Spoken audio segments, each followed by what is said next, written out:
विश्वशीरुषं देवं विश्वाक्षं विश्वशम्भुवं विश्वं नारायणं देवमक्षरं परमं पदं विश्वतः परमां नित्यं विश्वं नारायणगुं हरिं विश्वमेवेदं पुरुषस्तद्विश्वमुपजीवति पतिं विश्वस्यात्मेश्वरगुं शाश्वतगुं शिवमच्युतं नारायणं महाज्ञेयं विश्वात्मानं परायणम्।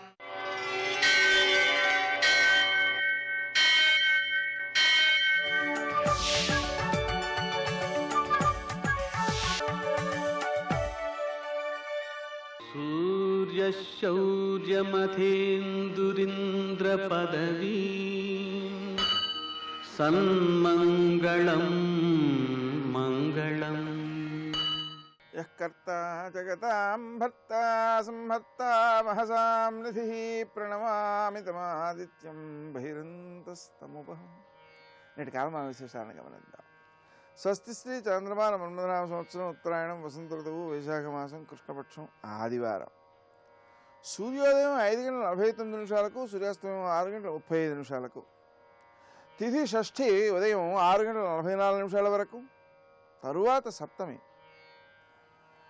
తెల్లవారుజామున 5:02 వరకు, నక్షత్రం ఉత్తరాషాఢ మధ్యాహ్నం 11:53 వరకు, వర్జం మధ్యాహ్నం 3:43 నుంచి 5:15 వరకు, దుర్ముహూర్తం సాయంకాలం 4:53 నుంచి 5:44 వరకు, అమృతకాలం ఉదయం 7:14 వరకు, అంటే శేషంగా మిగిలిందనమాట. నిన్న రాత్రి ప్రారంభమై ఈరోజు ఉదయం 7:14 వరకు ఉంది. మరల రాత్రి 12:55 నుంచి 2:27 వరకు. రాహుకాలం ఆదివారం కాబట్టి సాయంకాలం 4:30 నుంచి 6 గంటల వరకు. అష్టకవర్గ రీత్యా శుభప్రదమైనటువంటి సమయం ఉదయం 7 గంటలకి. విశేషం ఏంటంటే ఈరోజు ఈ అమృతకాలంలో భాగంగానే శుభ సమయం కూడా వచ్చింది. ఈ సమయంలో మనం చేసేటువంటి ఔషధ దానాలు చాలా అద్భుతమైన ఫలితాలను ఇస్తాయి. అదేవిధంగా నేటి విశేషాలు ఆదివారం, భాను సప్తమి, ప్రదోషం, త్రిపుష్కర యోగం. త్రిపుష్కర యోగం ఉదయం 6:44 నుంచి 11:53 వరకు ఉంది. ఆ కారణంగా ఈ సమయంలో దానాధికం చాలా ఉత్తమ ఫలితాలను అందజేస్తాయి. భాను సప్తమి కాబట్టి శంకరుణ్ణి ఆరాధించడానికి విశిష్ట సమయం. ఎందుకంటే సప్తమి ఆయనకి ఇష్టమైందే, ఆదివారం ఇష్టమైందే. ఆ సమ్మేళనం అనేటువంటిది చాలా ఉత్తమ ఫలితాలను ఇస్తుంది. అందుకని సూర్యుడిని ఆరాధించుకోవడం చాలా మంచిది. పాయసం నివేదించుకోవడం, నూనె వాడకపోవడం ఆహారంలో, పగలు నిద్రపోకపోవడం, రాత్రి భోజనం చేయకపోవడం, ఇవన్నీ కూడా సూర్యునికి ప్రీతికరమైనవి. అలాగే తేనె స్వీకరించకుండా ఉండడం, మాంసాహారం స్వీకరించేవాడు అది స్వీకరించకుండా ఉండడం, మద్యం స్వీకరించకుండా ఉండడం, ఇవి వ్యక్తికి చాలా ఆరోగ్యాన్ని ఇచ్చేటువంటి సమయాలు. అంటే ఈరోజు అటువంటి కార్యక్రమాలకు దూరంగా ఉంటే సూర్యుని యొక్క అనుగ్రహంతో ఆరోగ్యం భాస్కరాది చేత అన్నట్లుగా ఆరోగ్యం సిద్ధిస్తుంది. ఈరోజు సాయంకాలం ప్రదోషం ఉంది కాబట్టి శివుణ్ణి ఆరాధించుకోవడానికి చాలా ఉత్తమ సమయం. సూర్యాస్తమయం నుంచి 1:12.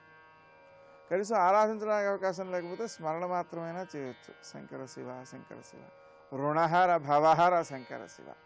నేటి ఆణిముత్యాలు.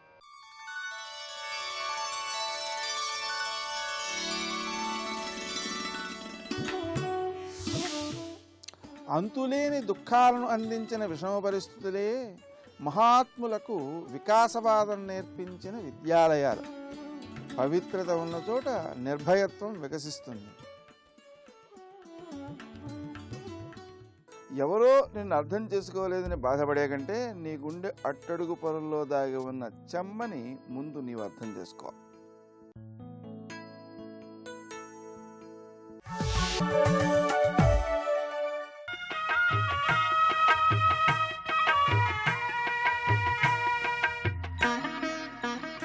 శ్రీ గణేశాయ నమః. శ్రీ సరస్వత్యై నమః. శ్రీపాదవల్లభ నరసింహ సరస్వతి. శ్రీ గురు దత్తాత్రేయాయ నమః. శ్రీ గణపతి సచ్చిదానంద సద్గురు పాదారవిందాభ్యాం నమో నమః.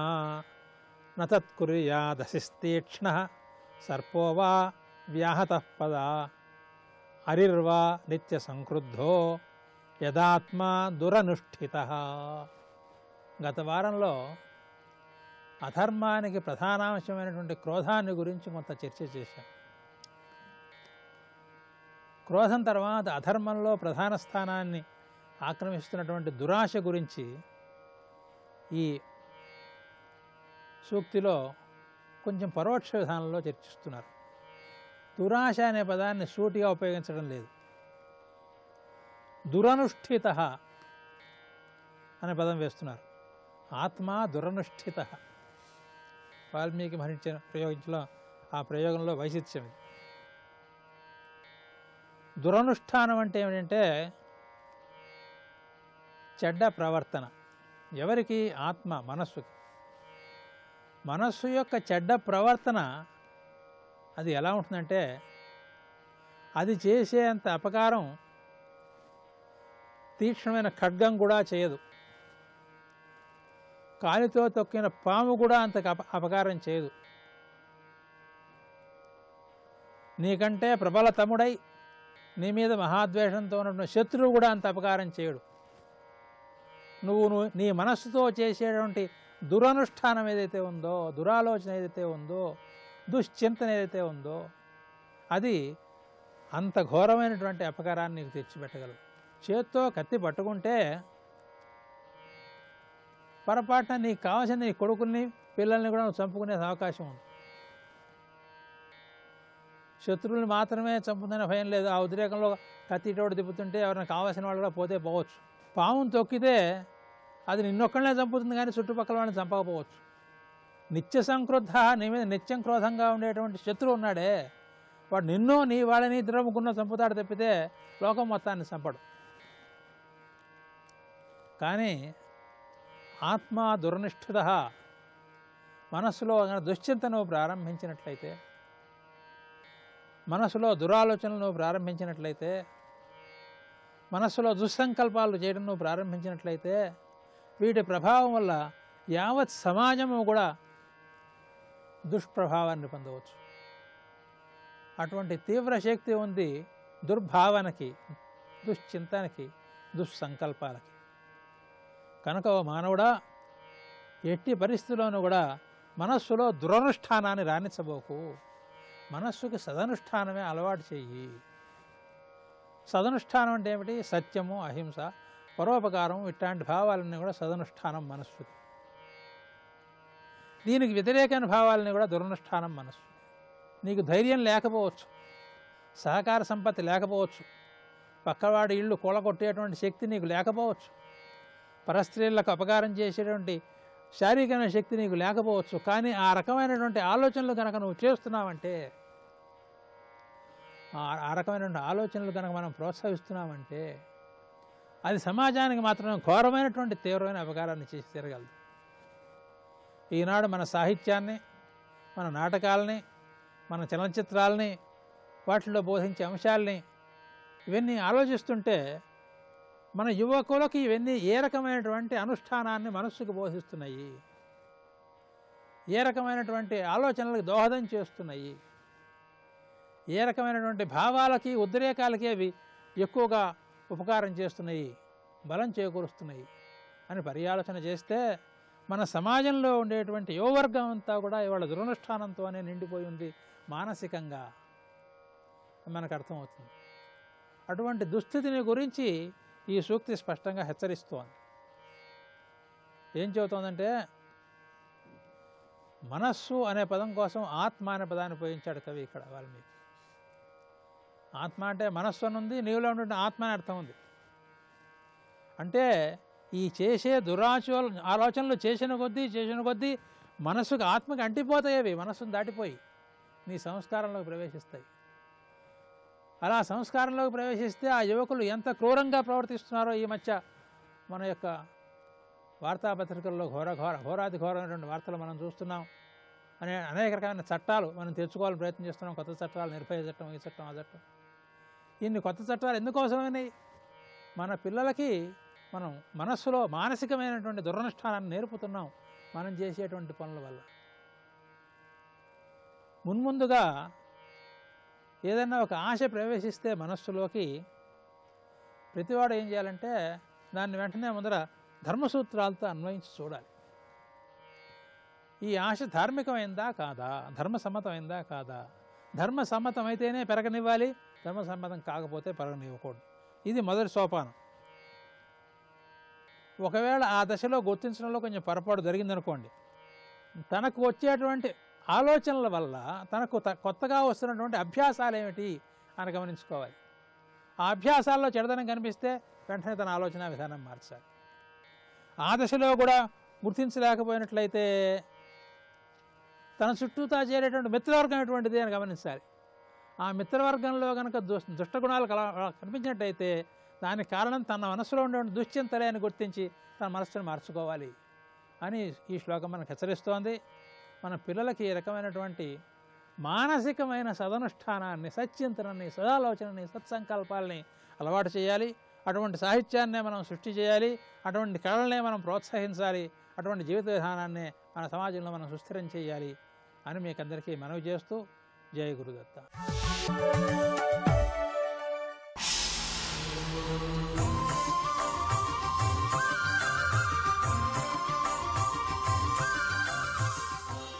శతక సాహితీ సరస్వతికి నమస్కారం.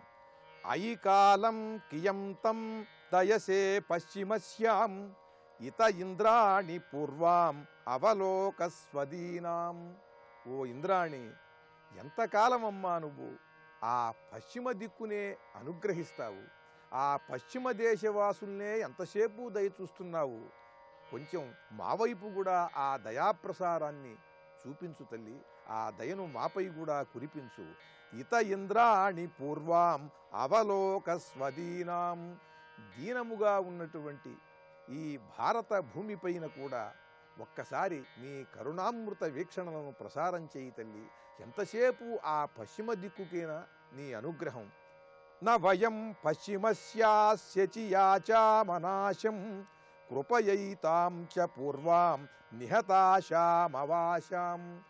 ఆ పశ్చిమ దిక్కుని నిరంతరం నువ్వు అనుగ్రహిస్తున్నావని మేమేమీ బాధపడటం లేదు తల్లి.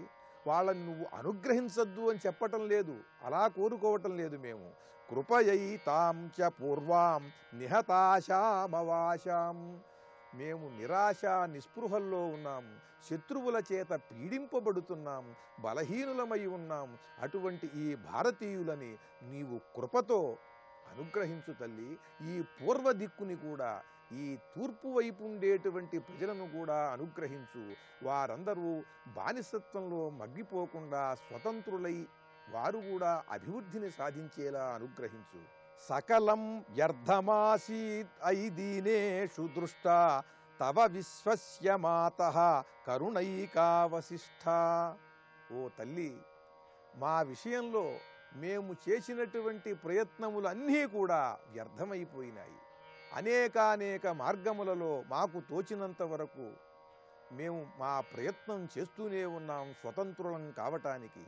ఈ మార్గాలలో ప్రయాణం చేసి జీవితాలను త్యాగం చేసినటువంటి మహాపురుషులు, పరాక్రమవంతులు, దేశభక్తులు అందరూ కూడా చేసిన ప్రయత్నాలన్నీ వ్యర్థమైపోయినాయి. ఏ ప్రయత్నం కూడా సఫలం చెందలేదు తల్లి. ఈ విషయంలో సకలం వ్యర్థమాసీత్ ఐదీనేషు దృష్టా తవ విశ్వస్య మాతః కరుణైకావశిష్ఠ. మేము చేసినటువంటి శాంతియుతమైన అహింసా మార్గంలో సాగిన ప్రయత్నాలు అన్నీ వ్యర్థమైపోయినాయి. హింసా మార్గంలో ఎదిరించినప్పటికీ అవి కూడా వ్యర్థమైపోయినాయి. అన్ని ప్రయత్నాలు వ్యర్థమైపోయినాయి తల్లి. ఇంకా ఒక్కటే మాకు మిగిలి ఉన్నది. ఆ ఒక్క అంశంలోనే మేమింకా ఆశగా ఉన్నాం. అది ఏమిటంటే నీ కరుణ, నీ దయ. నువ్వు దయదలిస్తే, నువ్వు గనక నీ కరుణని కురిపిస్తే తప్పకుండా మేం చైతన్యవంతులమై మా శత్రువులను ఇక్కడ నుండి తరిమి కొడతాం, మేం స్వతంత్రులమవుతాం. కనుక ఈ మార్గాన నిన్ను నేను ఉపాసిస్తున్నాను, నిన్ను ప్రాధేయపడుతున్నాను తల్లి. నీ దయని మా భారత భూమిపైన వర్షించు, మమ్మల్ని చైతన్యవంతులను చెయ్యి, మేం స్వతంత్రులం అయ్యేలా అనుగ్రహించు అంటూ భారతదేశం స్వతంత్రం కావాలి, భారతీయులు ఆంగ్లేయుల పరిపాలన నుండి విముక్తులు కావాలి, ఈ దేశం సంప్రదాయ శోభతో సంస్కృతి వైభవంతో సకల జనులు పరమశాంతితో ఆనందంగా జీవించాలి, అందుకు స్వయం సమృద్ధిని సాధించాలి. ఇవన్నీ కూడా స్వతంత్రులైతేనే జరుగుతాయి. ఆ స్వతంత్రత అనేది నీ అనుగ్రహం వల్లనే రావాలి తల్లి అంటూ యోగ మార్గంలో దేశం కోసం నిరంతరం సాధన చేస్తూ తన మంత్రసిద్ధిని యోగసిద్ధిని కూడా దేశ రక్షణకు దాస్య విముక్తికి ఉపయోగపడేలా అనుగ్రహించమని ఆ ఇంద్రాణిని కోరుకుంటూ పరమాద్భుతమైన శతకాన్ని రచించి మనకు అందించిన శ్రీ కావ్యకంఠ వాసిష్ఠ గణపతి ముని ఇంద్రాణి సప్తశతిలోని మరికొన్ని శ్లోకాలను గురించి రేపు ఉదయం తెలుసుకుందాం. ఓం శ్రీమాత్రే నమః. పంచముఖ ఆంజనేయ ప్రణామమయ్యా, దశభుజారుద్ర తేజ దండములయ్యా, దశభుజారుద్ర తేజ దండములయ్యా, పంచముఖ ఆంజనేయ ప్రణామమయ్యా. రామాయ రామభద్రాయ రామచంద్రాయ వేధసే, రఘునాథాయ నాథాయ సీతాయాః పతయే నమః. వీతాఖిల విషయేచ్ఛం జాతానందాశ్రుపులకమత్యచ్ఛం, సీతాపతిదూతాద్యం వాతాత్మజమద్య భవయే హృద్యం, వాతాత్మజం అద్య భవయే హృద్యం. శివాయ గురవే నమః. శ్రీమాత్రే నమః. శ్రీ విష్ణురూపాయ నమః శివాయ. శ్రీరామ జయ రామ జయ జయ రామ. సూర్యే చాస్తంగతే రాత్రౌ దేహం సంక్షిప్య మారుతిః, పురుషదంశకమాత్రః సన్ బభూవ అద్భుత దర్శనః. అద్భుత దర్శనుడైన ఆంజనేయ స్వామి వారు పురుషదంశకమాత్రః సన్ ఒక మార్జాల ప్రమాణంలో తన శరీరాన్ని తగ్గించుకుని లంకానగరంలోకి ప్రవేశించడానికి సిద్ధపడుతున్నాడు. ప్రదోషకాలే హనుమాన్ తూర్ణముత్సుత్య వీర్యవాన్ ప్రవివేశ పురీం రమ్యాం శివభక్త మహాపథాం. ప్రదోషకాలము, ప్రదోషో రజనీముఖం అని రాత్రి యొక్క ప్రారంభ సమయాన్ని ప్రదోషకాలం అంటారు. అలాంటి ప్రదోషకాలంలో తూర్ణం ఉత్పుత్య వీర్యవాన్, అక్కడి నుంచి ఒక్కసారి ఆయన ఎగిరి లంకలో ప్రవేశించడానికి ఆ ప్రథమ ప్రాకారంలో ఉన్న మార్గంలోకి వెళుతూ ఉన్నాడు. వెళుతూ ఉండగా అక్కడ ఉన్నటువంటి అద్భుతమైన భవనాలు దర్శనమిచ్చాయి. ఇక్కడ మనం పరిశీలించవలసిన కొన్ని అంశములు ఉన్నాయి. రామాయణంలో నాటి భారతీయ నాగరికత ఎంత అద్భుతంగా ఉండేది అనేది కనిపిస్తున్నది. ఎంతో ఒక వైజ్ఞానికమైన ప్రగతి, చక్కటి నగర నిర్మాణం, అంతేకాకుండా ఒక దివ్యమైన నాగరికత భారతీయులు ఆనాడే సాధించి ఉన్నారనే విషయం మన రామాయణాన్ని పరిశీలిస్తే తెలుస్తుంది. ఒకవైపు మాట తీరు, సంస్కారాలు, గృహ నిర్మాణాలు, ఒక్కొక్క ఇల్లు ఎలా నిర్మించాలి, దీనికి సంబంధించిన వాస్తు విజ్ఞానం, ఇవన్నీ కూడా మనకి రామాయణంలో దర్శనమిస్తాయి. ఆ కోణంలో పరిశీలిస్తే రామాయణ కాలం నాటికి భారతీయులు ఎంత గొప్ప నాగరికతను సాధించారో తెలుసుకోగలం. ఇప్పుడు మనం ఇతర దేశాలతో పోల్చి చూస్తే అన్ని విధాలా వెనకబడి ఉన్నాం అని కనిపిస్తుంది. ఈ వెనకబాటుతనానికి కారణం అనేక వేల ఏళ్ల పరాయి దాడులు మొదలైనవన్నీ కూడా కారణం కావచ్చుగాక. కానీ ఒకనాడు ఒక గొప్ప నాగరికతని సాధించుకున్న దేశానికి మనం వారసులం అనేటువంటి ఒక గర్వభావం, ఒక విశ్వాసం, ఒక గౌరవం మనకి కలిగించడానికి రామాయణం, భారతం లాంటివి సహకరిస్తాయి. ఆనాడే ఒక గొప్ప నాగరికతను మనం సాధించాం. ఇతర దేశాల్లో ఇంకా ఆటవిక దశ ఉన్నప్పుడే భారతీయ సంస్కృతి అనాదిలోనే ఒక దివ్యమైన నాగరికతను సాధించింది అనే భావం నేటి తరం వారు తెలుసుకోవాలి. అందుకే రామాయణాన్ని నాటి కాలపు ఆచార వ్యవహారాలు, నాగరికతలు అనే కోణంలో కూడా పరిశీలించినట్లయితే ప్రపంచానికి పనికొచ్చే గొప్ప నాగరికత ఈ దేశం నుండి ఎలా వచ్చింది, ఈ గ్రంథాల నుంచి ఎలా నేర్చుకోగలమని ఇప్పుడు కూడా మనం తెలుసుకోగలం. మొత్తానికి ఇక్కడ ఆ లంకానగరంలో ఉన్నటువంటి భవంతులను కూడా వర్ణిస్తున్నారు. ఇదివరకు అయోధ్యకాండలో అయోధ్యలో ఉన్న నగర నిర్మాణం వర్ణించారు. ఇక్కడ కొన్ని ఉన్నాయి. అన్నీ కాపోయినా కొన్ని ముఖ్యమైన అంశములు ఇక్కడ పరిశీలిస్తాం. సప్తభౌమ అష్టభౌమైశ్చ సదదర్శ మహాపురీం తలై స్ఫటిక సంకీర్ణై కార్తస్వర విభూషితై. పైగా సప్తభౌమ అష్టభౌమ అంటే 7 అంతస్తులు 8 అంతస్తుల భవనాలు అక్కడ ఉన్నాయి. అంతేకాకుండా భూభాగములన్నీ స్ఫటికపు మణులతో కూడి ఉన్నాయి. పైగా అనేక రకమైన చిత్ర ధాతువులతో నిర్మించబడినటువంటి భవనములవి, పైగా వైడూర్యములు మొదలైన మణులు కూడా పొదగబడి ఉన్నటువంటి గోడలు, స్తంభములు ఇత్యాదులు గోచరిస్తున్నాయి. బంగారు లోహాన్ని కూడా చాలా ఎక్కువగా వాడినట్లుగా వర్ణించారు ఇక్కడ. కాంచనాని చిత్రాని తోరణాని చ రాక్షసాం. అంతేకాదు బంగారపు ముఖద్వారాలు, బంగారపు భవనాలు ఇత్యాదులు కూడా దర్శనమిస్తున్నాయి. అచింత్యాం అద్భుతాకారాం దృష్ట్వాం లంకాం మహాకపి ఆసీద్ విషన్నో హృష్టశ్చ వైదేహ్యా దర్శనోత్సుక. హనుమంతుల్లో రెండు భావాలు కలిగేట. ఒకటి విషన్నము, రెండవది హృష్టము. అంటే ఒకవైపు ఎంత ఆనందం కలుగుతుందో మరొక వైపు ఒక ఆశ్చర్యకరమైన దిగులు పట్టుకుంది ఆయనకి. దిగులు ఏమిటి అంటే, ఇంత అద్భుతమైనటువంటి నగరాన్ని చూడగానే అనేక రకములైనటువంటి రక్షణ వ్యవస్థ కలిగినటువంటి ఈ నగరాన్ని జయించడం అంత తేలిక అనేటువంటి ఒక దిగులు కలిగింది. అదేవిధంగా సీతను నేను చూడగలను, సీతను చూస్తాను అనేటువంటి ఒక ఉత్సాహం కూడా కలిగింది. పైగా సరిగ్గా కార్యసాధక దశకు వచ్చేటప్పుడు సాధకంలో కలిగినటువంటి మనోభావములు ఇక్కడ మనం గ్రహించవచ్చు. ఈ విధంగా అతడి మనస్సు రెండు రకాల భావనతో కూడుకొని క్రమంగా అందులోకి ప్రవేశించడానికి సిద్ధపడుతున్నాడు. నిజానికి రాత్రి అనగానే చీకటెక్కాలి, కానీ అదే సమయంలో చంద్రోదయం జరిగిందిట. ఇక్కడ హనుమంతుడు ఏ కాలంలో వెళ్ళి ఉంటాడు లంకా నగరానికి అని ప్రశ్న వేసుకుంటే ఇతర శాస్త్రముల సహాయంతో మనం ఇక్కడ తెలుసుకోవచ్చు. మార్గశిర మాసంలో ఈయన ఈ లంకా నగరానికి వెళ్ళినట్లుగా మనకి ఇతర పురాణముల ఆధారంగా చెప్పుకోవచ్చు. అంతేకాదు మనం లెక్క కట్టి చూసినా రామాయణం ప్రకారంగా కూడా ఈ విషయం స్పష్టమవుతుంది. వాల్మీకి ఆ ముహూర్తాన్ని స్పష్టపరచినప్పటికీ కూడా మనకి ఇతరములైనటువంటి సంహితా గ్రంథాల్లో స్పష్టంగా కనబడుతూ ఉంటుంది. వాల్మీకుల్లో కనబడకపోవచ్చు గాక. అయితే మార్గశిర శుద్ధ త్రయోదశి నాడు సీతాదేవిని ఆంజనేయ స్వామి వారు దర్శించారు అని మనకి కొన్ని వ్రత గ్రంథముల ద్వారా, సంహితా గ్రంథాల ద్వారా తెలుస్తున్నది. అలా మనం పరిశీలించినట్లయితే ఆ సమీప దినములైనటువంటి ద్వాదశి త్రయోదశి కాలముల యందే హనుమంతుడు అక్కడ సంచరిస్తున్నట్లుగా మనం ప్రమాణం చెప్పుకోవచ్చు. చంద్రోపి సాచివ్యమివాస్య కుర్వన్ తారాగణైర్మధ్యగతో విరాజన్ జ్యోత్స్నా వితానేన వితత్యలోకం ఉత్తిష్ఠతేనైక సహస్ర రశ్మి. ఇక్కడ చంద్రుడు చాలా స్పష్టంగా అక్కడ కనిపిస్తున్నాడు. ఎందుకంటే సరిగ్గా పూర్ణిమకు ముందు వచ్చే త్రయోదశి కనుక చంద్రకాంతి స్పష్టంగా ఉంటుంది. పైగా నక్షత్ర గణముల మధ్య ఆ చంద్రుడు హనుమంతుని యొక్క అన్వేషణకు సహాయం చేస్తున్నాడా అన్నట్లుగా ఉన్నట్ట.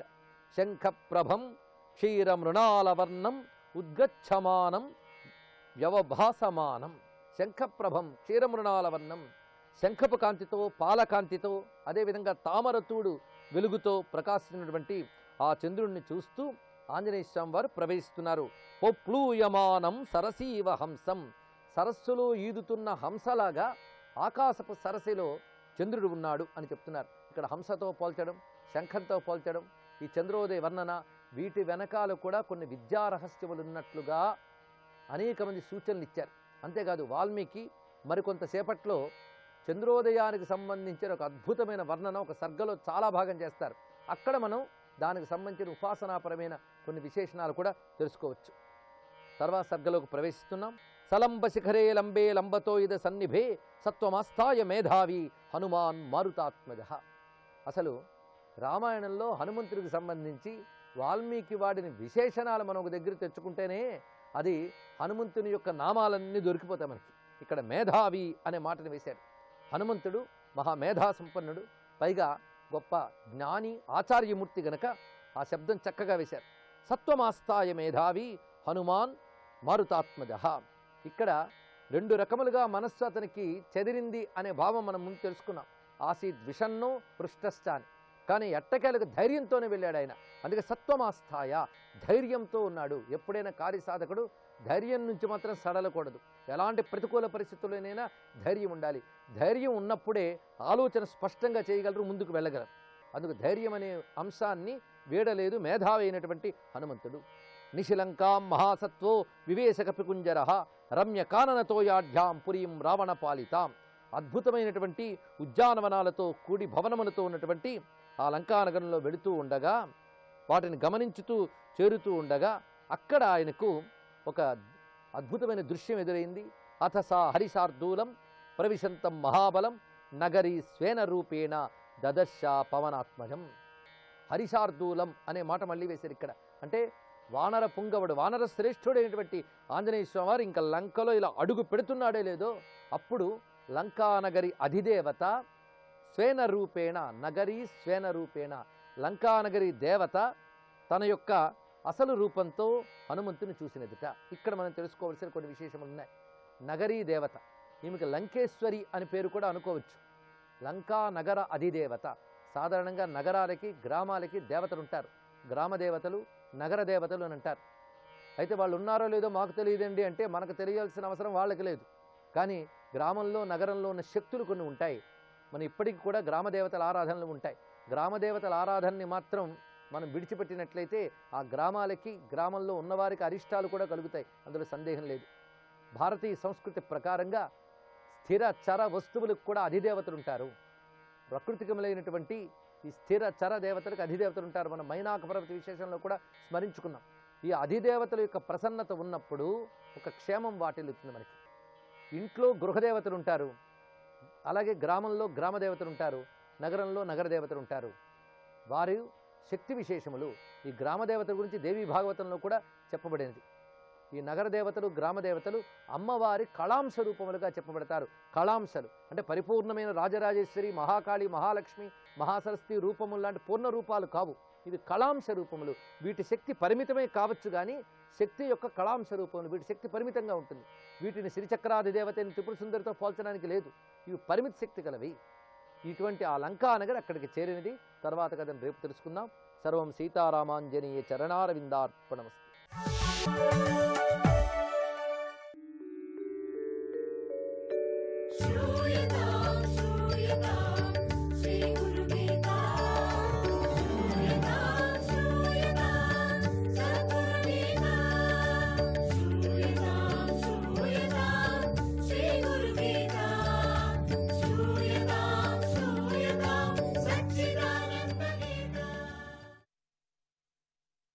జై గురుదత్త.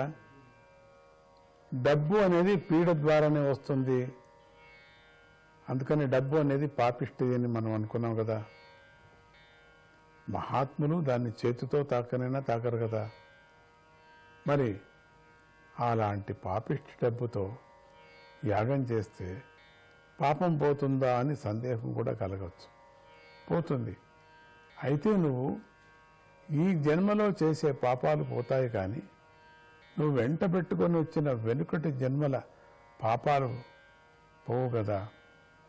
ఇది శాస్త్ర నిర్ణయం కనుక సంపూర్ణంగా పాపాలు పోవటం జరగదు. అందుకే ఇక్కడ ఆ మాట అనలేదు. అజ్ఞానం పోతుంది అన్నారు.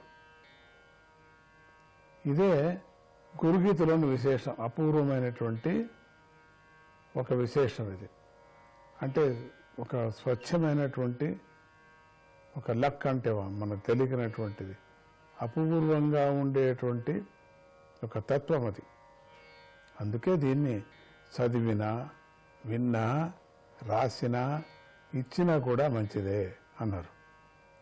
ఇవ్వటం అంటే పుస్తకం ఇవ్వటం కాదు, ఈ గురుగీతను తాను ఇతరులకు బోధిస్తూ తాను ఆనందపడుతూ ఇతరులకు ఆనందపెట్టడం అన్నమాట. అనంత ఫలమాప్నోతి గురుగీతా జపేనతు అన్యాశ్చ వివిధా మంత్రాః కలాం నార్హంతి షోడశీం. ఈ గురుగీతను జపించినందువల్ల అనంతమైన ఫలం లభిస్తుంది. ఇతర ఏ మంత్రాలు దీనిలో 16వ వంతు ఫలితాన్ని కూడా ఇవ్వవు అనేది బాగా తెలిసింది. సర్వపాప ప్రశమని సర్వసంకటనాశిని సర్వసిద్ధికరీ చేయం సర్వలోకవశంకరీ. ఈ గురుగీత సర్వ పాపాలను పోగొడుతుంది, అన్ని సంకటాలను హరిస్తుంది, అన్ని సిద్ధులను కలిగిస్తుంది, సర్వలోకాలను వశం చేసిపోతుంది.